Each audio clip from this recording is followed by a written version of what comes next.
पापस्य मृत्युः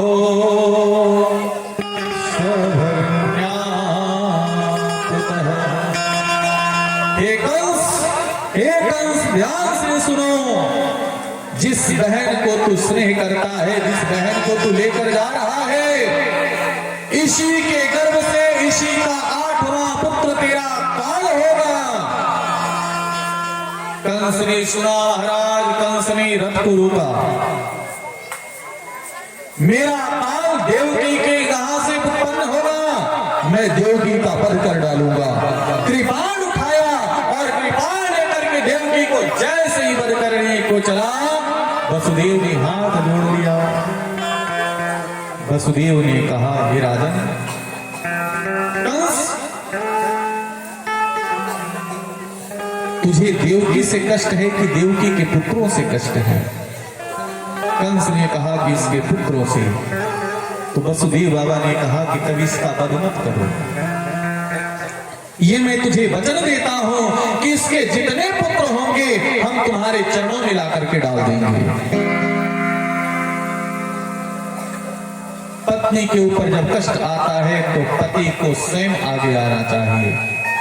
ये नहीं महाराज कि पत्नी को जब कष्ट हो तो पति छोड़ करके उसको बीच मार्ग में ही चल दे। नहीं, ध्यान रहे, यह कथा आज वसुदेव और देव की विवाह की कथा बतला रही है कि अगर स्त्री के ऊपर, अपनी पत्नी के ऊपर किसी भी प्रकार से कष्ट, मौत भी अगर मंडराने लगे और पति चाह ले तो अपनी पत्नी को बचा सकता है, मौत की मुंह से सामने से खींच कर ला सकता है।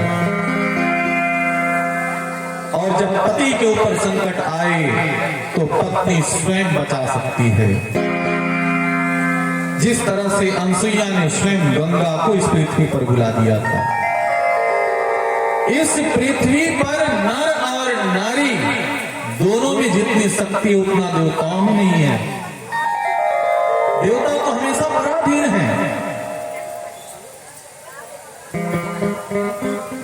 लेकिन मनुष्य अपनी कर्म बंधनों से, अपनी बुद्धियों के द्वारा स्वयं अपने आप को भूल जाता है। स्त्री स्वयं दुर्गा, काली, सरस्वती, लक्ष्मी के स्वरूप है। पुरुष स्वयं नारायण, परशुराम, कृष्ण सबका स्वरूप है, लेकिन पुरुष अपने आप को समझ नहीं पाता। आज वसुदेव ने जब चरण बंदन किया, कंस से कहा कि जितने पुत्र होंगे वो सब हम ला करके चरणों में डाल देंगे। कंस ने बात को माना। कंस ने कहा, ठीक है,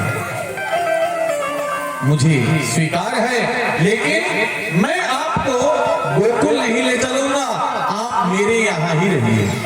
मथुरा में ही रखा, कारागार में ले जाकर के बंद कर दिया। पहला पुत्र होता है और पहले पुत्र को लेकर के वसुदेव जी आए और वसुदेव जी ने क्या किया? चरणों में समर्पित किया। जैसे ही पहले पुत्र को कंस ने देखा, कंस को दया आ गई। कंस ने कहा, नहीं नहीं, मैं इतना पाप नहीं करूंगा। आकाशवाणी जो हुई वह 8वीं संतान के लिए हुई। हे वसुदेव जी, आप मुझे इतना पापी न बनाएं। 8वीं संतान से है तो मैं 8वीं संतान का ही वध करूंगा। इतना कह करके कंस चुपचाप बैठ गया। वसुदेव जी लेकर के चल पड़े पुत्र को। नारद जी ने देखा, नारद जी समझ गए। इंद्र ने कहा कि जब इस तरह से कंस चुपचाप भगवान की भक्ति में लगा रहेगा, दया करेगा, तो फिर इसका पाप बढ़ेगा नहीं, और जब तक पाप का घड़ा नहीं भरेगा तब तक कंस की मृत्यु नहीं हो पाएगी। नारद जी गए। नारद जी ने समझाया, फूल की 8 पंखुड़ियों को लिए, और नारद जी ने कहा कि कंस 8 उंगली है और 8 को मान लो किसको तुम एक मानते हो, तो मान लो अगर हम अंगूठे को एक मानते हैं तो 8वां ये उंगली होगी, और जब हम इसी को एक मान लेंगे तो 8वां ये तुम्हारा अंगूठा भी हो सकता है। कभी 2 8 हो सकता है, कभी 1 8 हो सकता है। 8 कौन हो ये निर्धारित नहीं है। तो तुम बहुत ही मिथ्या कार्य कर रहे हो। जैसे ही कंस ने सुना कि 8वां कोई भी हो सकता है, उसी वक्त अपना तलवार निकाला और उस बालक का वध कर दिया। वध करने के बाद महाराज कारागार में बंद कर दिया कि जब जब पुत्र होंगे सब लेकर के आना। अब इधर कंस आग बबूला हो गया, कौन सा 8वां है, कौन मेरा काल है। काल के इंतजार करते करते भगवान को भूल गया। और जब व्यक्ति भगवान को भूल जाता है तभी उसकी उल्टी गिनती प्रारंभ हो जाती है। अब इधर धीरे धीरे धीरे धीरे उसकी उल्टी गिनती प्रारंभ हुई। स्वयं देवताओं ने ही कहा था, नारद जाओ कंस के पास, कहो यह बात नदानी है, प्रगट हो ये काल प्रभु, आए उनकी माया रानी है। हर्ष समय वह निकट जन्म, जब कंस काल का होना, यही शोक था मरण का, क्यों व्यर्थ हुआ यह छोड़ना। रावण ने जब कंस ने जब एक पुत्र का वध किया तो ग्लानि हुई कि व्यर्थ हुआ यह छोड़ना। मैंने तो सोचा यह 8वां होगा, मैंने इसका वध कर दिया, फिर भी पछतावा करने लगा। मैंने सोचा काल होगा, लेकिन यह काल नहीं, एक तो मुझसे जीव हत्या हो गई। अब ये धीरे धीरे अपने आप को ही कोसने लगा और कोसते कोसते सत्य सतम सत्य परम त्रिसत्यम सत्यशयोनिम च सत्य।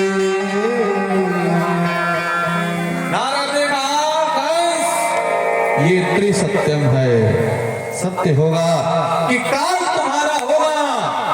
अब इधर कंस परेशान हो गया कि अब मैं क्या करूं, वध मैंने कर दिया। दूसरा आया, तीसरा आया, चौथा आया, करते गया। 6वां जो हुई संतान वह समाप्ति हो गई और संकर्षण करके स्वयं वह जा करके गोकुल में जन्म लिए। और जैसे ही गोकुल में जन्म लिए तो उनका नाम हो गया संकर्षण। बल अधिक था लेकिन वह बालक नैन नहीं खोल रहा है। ये कौन है मालूम है? ये वही बालक है जो रामावतार में छोटा था। छोटा कौन था? लक्ष्मण जी। लक्ष्मण जी आज संकर्षण यानी कि बलराम बन करके आ गए, लेकिन नैन बंद किए हैं। नैन कब तक बंद किए हैं? जब तक कृष्ण जी नहीं आ जाएंगे। अब महाराज रोहिणी माता इत्यादि सब परेशान हो गई कि लल्ला को किसी ने नजर तो नहीं लगा दिया। गाय को बुलाई गई, महाराज गैया आई लेकिन नजर उतारी, फिर भी लल्ला नैन को नहीं खोल रहा है। कृतिका से पूछा गया, कृतिका माता ने कहा कि ओहो ये तो ध्यान किसी और का लगाया है। और यह ध्यान लगाया तब तक जब तक वो आ न जाए, और जैसे ही आने की बारी आई, भादो कृष्ण अष्टमी अर्धरात्रि शुभ नक्षत्र सुयोग